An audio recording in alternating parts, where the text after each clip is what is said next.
Boom. So I get this question a lot. So what's up with y'all? You know what I'm saying? I'm back with another video. Everybody always asks me, bro, how you end up homeless in Miami? How you do this? Ooh.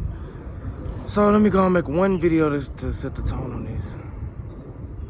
It's so fucking tiring though, cause I say this and say this so many times. But this the last video I'm making on this shit. What happened is I grew up in poverty. I grew up poor. I always had a roof though. I always had something to eat, and I always had clothes. I just never had the shit that everybody else had. Everybody else had the J's, the decent cribs, and the decent clothes. I had the great value shit, the Walmart shit, the out-brand shit, the shoe show shit, you know what I'm saying? And everybody else had the family bonds, the sister and brother connection, and you know what I'm saying? And people genuinely was supporting them and wanted to lift them up and this and that. I ain't had it. A lot of people had families where they had fathers that had discipline, they had structure, they had guidance, they focused on themselves, you know what I'm saying? A lot of, I had old school parents, I had old parents. I'm from Mississippi, so I'm from the southern, I'm from the motherlands, you know what I'm saying? I'm from the heart of the capital of Jackson, South Jackson. So, bro, a lot of this shit, bro, I ain't had no connections to nobody, and I always had a thing for music ever since a young age. When I was 4 years old, shit, a nigga used to put on Michael Jackson fits and dance in front of my family. They didn't pay me no mind, so I used to set up what's that bitch called? I want to say a Kodak camera. I set that bitch up, and the yellow and black ones, I set it up specifically, and I record myself on it. And I dance in front of them, even if they pay me no mind. I just have it recorded though, and I used to dance to Michael Jackson. I used to listen to Lil Wayne a lot. I used to listen to YB every day, and I still do listen to all three of them here and there. And I still listen to YB on consecutively, But overall, man, let me put this headphone down. Overall, man, though, like, you know what I'm saying? I just didn't have an easy life, you know what I'm saying, at all, whatsoever. I was born in the streets, you know what I'm saying, technically. I was born in the trenches, but I ain't had no guidance I didn't have no mother telling me about females. I didn't have no father telling me about people and men. And, I ain't gonna lie, though, I give my father a little leeway. He did this small shit that I took, you know what I'm saying, but majority of the shit, it was just not it, you know what I'm saying, like, energy-wise, energetically, a lot of mental abuse, a lot of physical abuse, a lot of spiritually draining,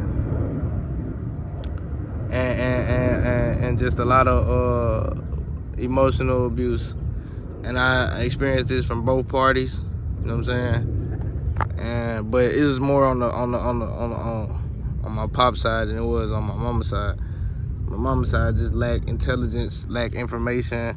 We lack connection, and it's like going around my mama is like going around a person that you know talking about you or know something that you don't know, and they try to play it cool.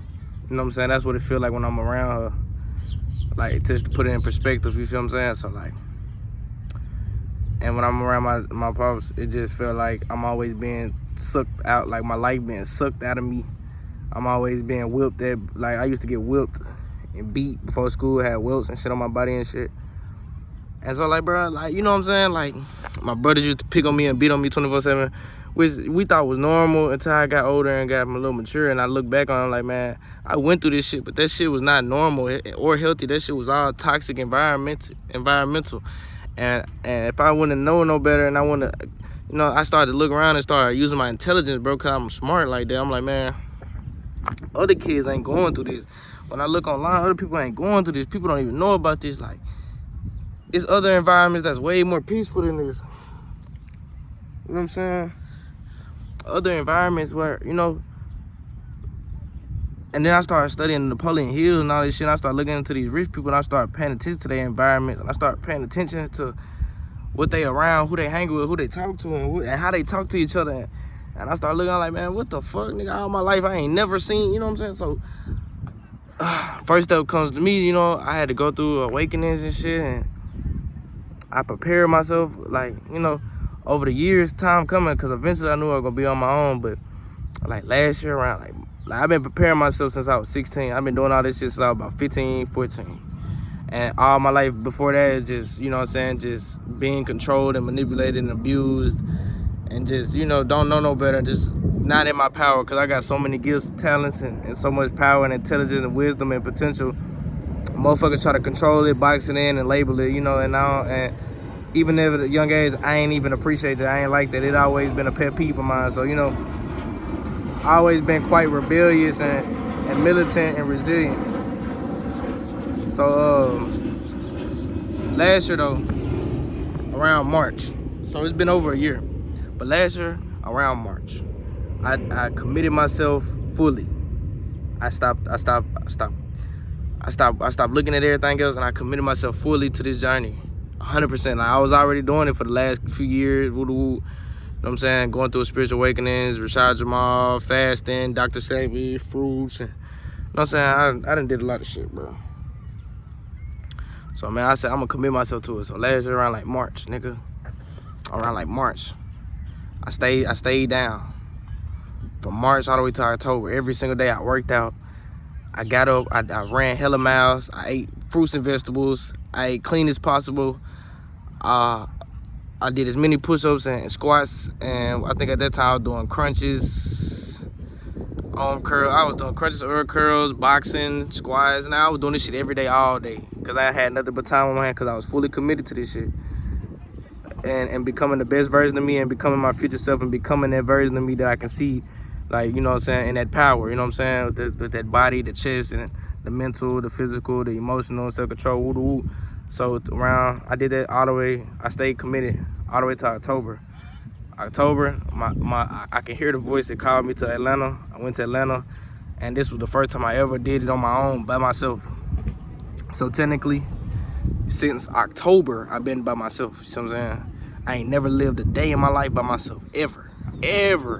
But I knew I had to do this shit in order to reach the next level. I knew I had to learn how to do this shit. It was a necessity.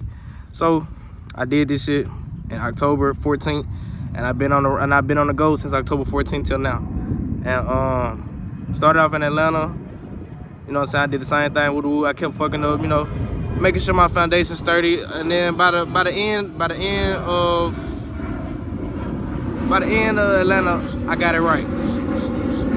I got it down packed, and I was able to hold my own with my foundation, my discipline, my time and energy, my boundaries, my emotional intelligence, and my self-control. You know what I'm saying? Just all around, just staying focused on me. And so around like December 31st, or no, December 1st, something like that, December 1st, I moved to Miami, and then I've been in Miami ever since.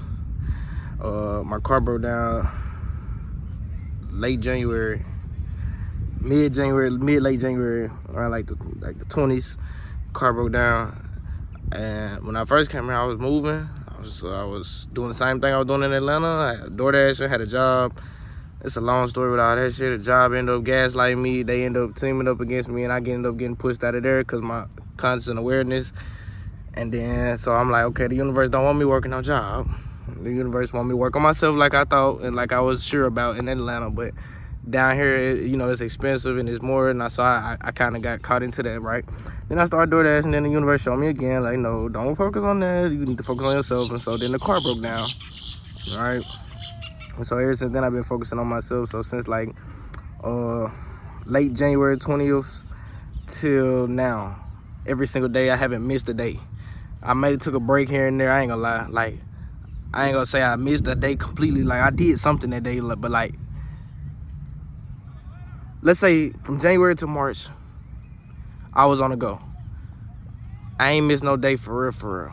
I ain't really missed no day, but I mildly took a break. I was still taking breaks because I had chronic exhaustion from January from January 28th to February 28 or 27, whatever the last day of February was. I had a chronic exhaustion the last day in February. Boom, it took me like a week to recover from that, or a few days, like 4 days or something like that. But about a week later, I was fully recovered from that shit. Boom, I started getting back into my routine. I started getting back into my regimen. Cause when I was on that chronic exhaustion, I went ghost on my page, and I ain't post nothing. I ain't post nothing. I ain't eat nothing. I ain't do nothing for for a whole month. I was running off straight fumes, fasting, working out, running. I'm talking about I run down. There's 2 gyms over here. I run down to the boxing gym, to the UFC gym, train there, go back, run down to the basketball gym, hoop there, hop in the sauna, lift weights, and I just keep going back and forth. You know what I'm saying? Every day, all day, and the distance between running back and forth was like 3 to 2 miles, so it was benefiting me. So I was pushing myself to see how far I can go before I can drop. You know what I'm saying? So then eventually after a month, I had chronic exhaustion because I wasn't eating like that for real. I wasn't eating. I was eating little to nothing, and so I did that shit, bro. And then around like March 18th, so I started going crazy again. So I took a break and let my body readjust. I started back eating. So from March 1st all the way to March 18th, I started eating, you know what I'm saying, walking, getting back in my regimen, because chronic exhaustion is not something to play with. I'm not gonna lie. So boom, ended up getting back in my routine. Damn,